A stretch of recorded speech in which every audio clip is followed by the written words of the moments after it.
সুন্দর সেন্টটা বেরোচ্ছে, তার রংটাও কি সুন্দর হয়েছে দেখছো, খুব সুন্দর হয়েছে দেখছো, দারুণ রং। এখানে এই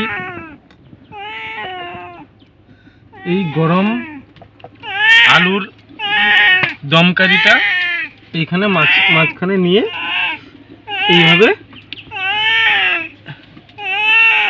ছড়িয়ে দেবে। দেশি আলুর দমকারিটা তখন আলুটা বেশ সুন্দর, খেতে সুস্বাদু হবে। ও মা, তোমাকে এসব আলু কিরকম চাষ হয় বলো তো? খোদে আলু লাগে। এই কষা মশলার মধ্যে ঢেলে দেব। দেখছো কি সুন্দর চকচক করছে। নমস্কার বন্ধুরা, কল্পনা রান্নাঘরে আজও একটা নতুন রেসিপি নিয়ে চলে এসেছি। এই যে দেশি আলু, আমার বাগানের দেশি আলু দিয়ে একটা দমকারি বানাবো। এই দমকারিটা দিয়ে না, নতুন আলু এগুলো আরও বড় হবে, এ ছোট ছোট হয়ে আছে, কিন্তু নতুন আলু খেতে একটু ইচ্ছে করলো, তাই একটু বাগান থেকে আলু আমি নিয়ে এসেছি। এই দমকারি দিয়ে আজকের এক থালা ভাত খাওয়া হয়ে যাবে বন্ধুরা। এই যে আমি সব সবজিগুলো কেটে নিয়েছি, এই সব সবজিগুলো আমার বাগানেরই সবজি। এই যে কুঁদলি, এই টমেটো, এই শালগম, এগুলো সবই আজকের আমি রান্না করব। এই যে দেশি আলুর দমকারিটা একবারে নতুন পদ্ধতিতে আমি বানাবো, খেলে একবার খেলে বারবার খেতে ইচ্ছে করবে।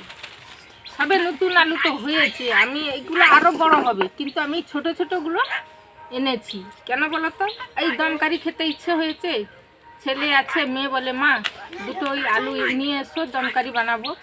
একবারে স্পেশাল দমকারি বানাবো আজকে। এই যে স্পেশাল দেশি আলুর দমকারিটা যে বানাবো, তার জন্য আমি আলুগুলোকে সুন্দর করে ছাড়িয়ে ধুয়ে নেব। দেখছো খদের আলু তো সব কালো হয়ে গেছে। ওই আমার বাবার দেশে না সব খদেই আলু লাগায়, আমার দেশে কেউ জানতোই না। আমি যেমনি এই খদে আলু লাগানো ধরেছি, আমার গ্রামের সবাই এই খদেই আলু লাগায়, খদে আলু ভালো হয়। ও মা, তোমাকে এসব আলু কিরকম চাষ হয় বলো তো? খোদে আলু লাগে। আর খুয়া দিল খোদ পড়ে দিল। আমাদের আলু কোদাল দিয়ে খুঁইতে হয় না, কিন্তু এই খদে যে লাগানো হয়, এই খদটা ঠেলে দিলে আলু সব বেরিয়ে যায়। খদটা আর করে দিলেই আলু সব বেরিয়ে যায়। এই জন্য সব খদে আলু লাগালে না মজুরিও লাগবে না খুঁইতে। হ্যাঁ, সব হাতে খোয়া হয়ে যাবে, একটা বাচ্চাও খেয়ে নিতে পারবে। এই আলুর দমকারি তো ছোট ছোট আলুর করতে হয়, কিন্তু এই যে আমাদের বাগানে বড় বড় সাইজের হয়েছে, তাই একটু আলুগুলোকে কেটে দিচ্ছি, না হলে তো ছোট ছোট আলু হলে তার দমকারিটা ভালো হয়। যেগুলো ছোট আছে সেগুলো আমি কাটিনি, ওই বড়গুলো একটু কেটে দিচ্ছি, কারণ ছোটগুলোর সঙ্গে তো মিষ্টিটা খাবে না, এই জন্য আমি কেটে দিচ্ছি।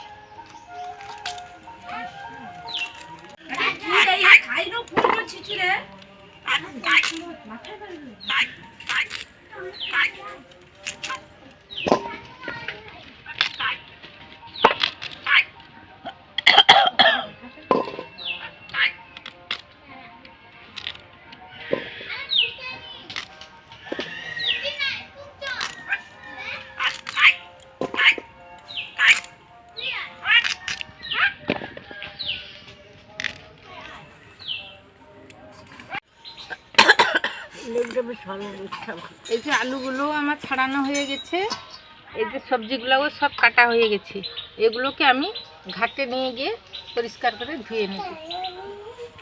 চলো বন্ধুরা, এগুলো আমি সব ধুবো, ধুয়েই তো রান্না করতে হবে।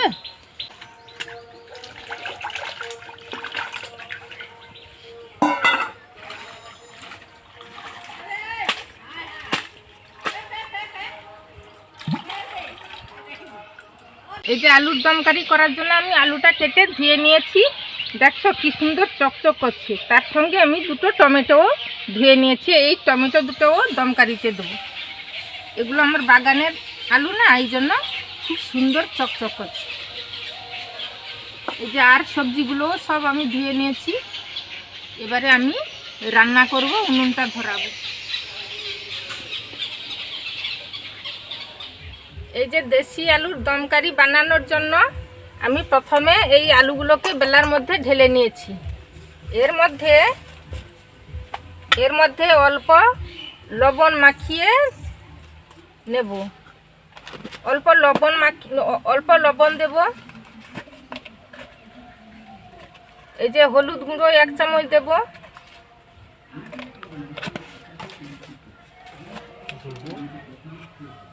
লঙ্কার গুঁড়ো 1 চামচ মাখিয়ে দেব। তাতে সরষের তেল একটুকু দেব।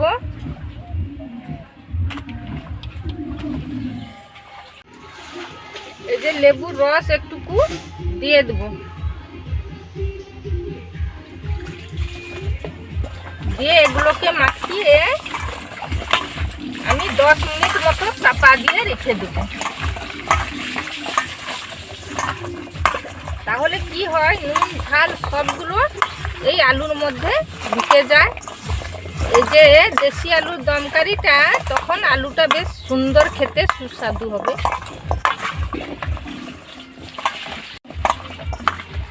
এইভাবে তোমরা বাজার থেকেও কিনে এনে এইভাবেই রান্না করবে, তাতেও ভালো লাগবে খেতে। কিন্তু সবচেয়ে দেশি আলুর স্বাদটাই ভালো হয়। এবারে মাখানো আমার হয়ে গেছে। আমি এটাকে 10 মিনিট ঢাকা দিয়ে দেবো। এই আলুগুলোকে 10 মিনিট মতো চাপা দিয়ে রেখে দেবো। ততক্ষণে দমকারির মশলাগুলো আমি করে নেব। এই যে দেশি আলুর দমকারির মশলাগুলো আমার করা হয়ে গেছে। এই যে আমি পেঁয়াজ বেটেছি, এই যে 2টো কাঁচা লঙ্কা কেটেছি, এই যে আদা বেটে নিয়েছি, এই যে রসুন বেটে নিয়েছি, এই যে একটু জিরা বেটে নিয়েছি, 2টো টমেটো কেটেছি, একটু ধনে পাতা কুচি করেছি। এই মশলাগুলো সব আমি কষবো। তাহলে চলো বন্ধুরা, উনুনটা ধরিয়ে দিই। এই যে উনুনটা তো আমার ধরে গেছে, কড়াটাও তেঁতে গেছে। এবারে এর মধ্যে আমি তেল দিয়ে দিলাম, সরষের তেল। আমাদের তো সাদা তেল খাই না, এই জন্য সরষের তেল আমি ব্যবহার করছি। সরষের তেলের রঙটাও সুন্দর হয়, খেতেও খুবই সুস্বাদু হয়। কিন্তু সাদা তেল শরীরের পক্ষে ভালো, কিন্তু আমাদের সাদা তেল কেউ খায়। গরম হয়ে গেছে, আমি এবারে একটা মশলা তেলের মধ্যে দিয়ে দেবো। এই যে আমি কাঁচা লঙ্কার কুচিগুলো দিয়ে দিলাম।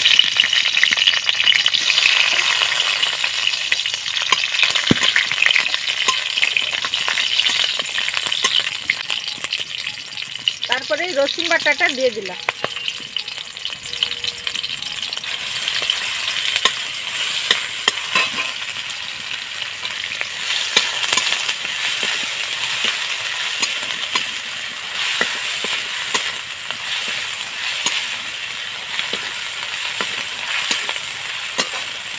এই যে রসুনটা আমার লাল হয়ে গেছে, এবার আমি পেঁয়াজ বাটাটা দিলাম।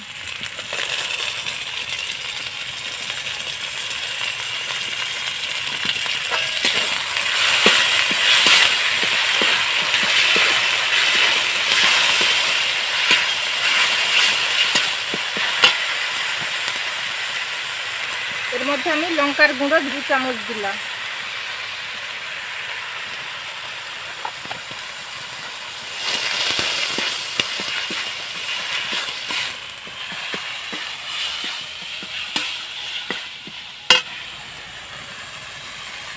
এরপর এই টমেটো কুচিগুলো দিয়ে দিলাম।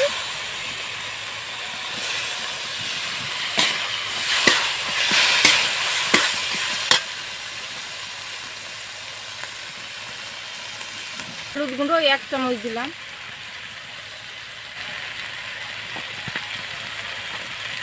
এবারে আলুতে তো লবণ দেওয়াই আছে, এই যে টমেটোটা সেদ্ধ হওয়ার জন্য অল্প একটুকু লবণ দিলাম।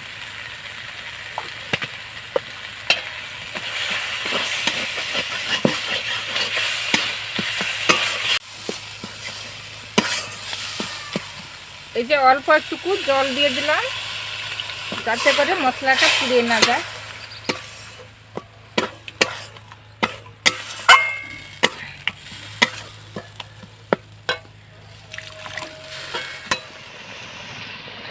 এর মধ্যে আমি আদা বাটাটাও দিয়ে দিলাম।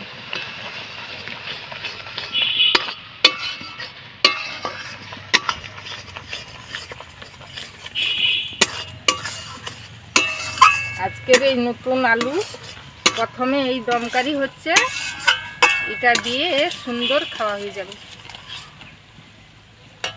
এই যে জিরাটা বেটেছিলাম, এই জিরাটাও আমি দিয়ে দিলাম।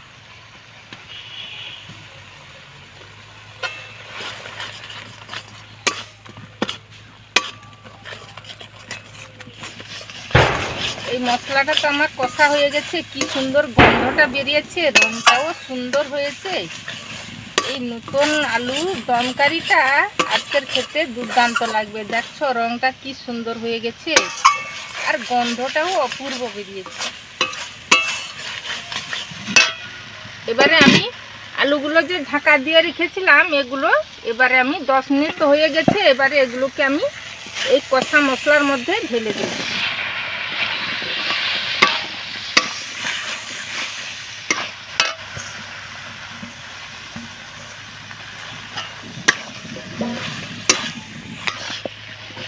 আজকের এই দেশি আলুর দমকারিটা যা লাগবে, তো এটা দিয়েই আজকের আমার ছেলে ভাত খেয়ে নেবে।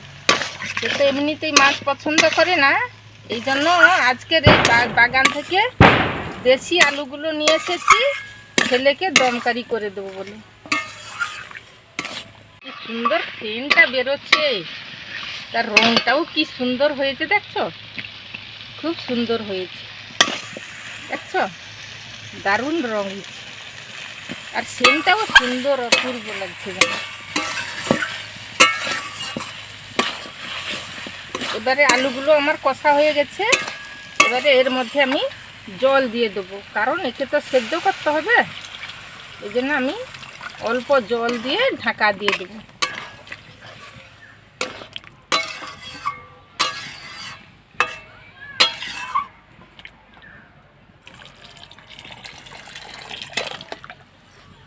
এই যে ঢাকা দেওয়ার আগে আমি ধনেপাতাগুলো কুচি করে রেখেছিলাম, এগুলো আমি ছড়িয়ে ঢাকা দিয়ে দেবো, কারণ এতে অনেক সুন্দর সেন্ট বাড়ায়, আর স্বাদও ভালো হয়।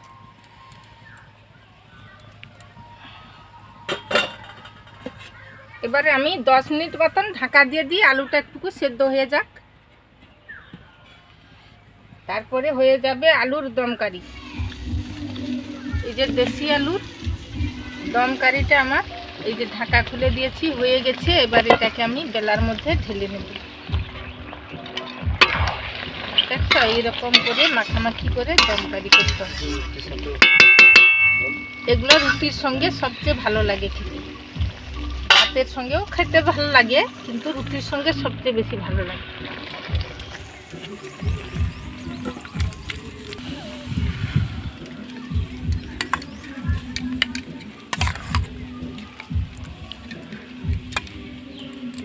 তবে তোমরা 1 চামচ গরম ভাত নেবে, এইভাবে এইভাবে একটুখানি ভাত নেবে,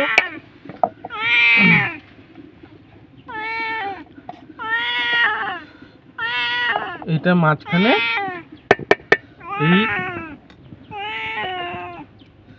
এই গরম আলুর দমকারিটা এইখানে মাঝখানে নিয়ে এইভাবে ছড়িয়ে দেবে, দিয়ে আলু দিয়ে দেবে সবাইকে, দিয়ে এইভাবে এইটা খাওয়াবে। সবাই যদি খুশি না হয় তারপর তোমাকে বলবে যে কি হয়েছে, সবাই খুব খেয়ে খুশি হবে।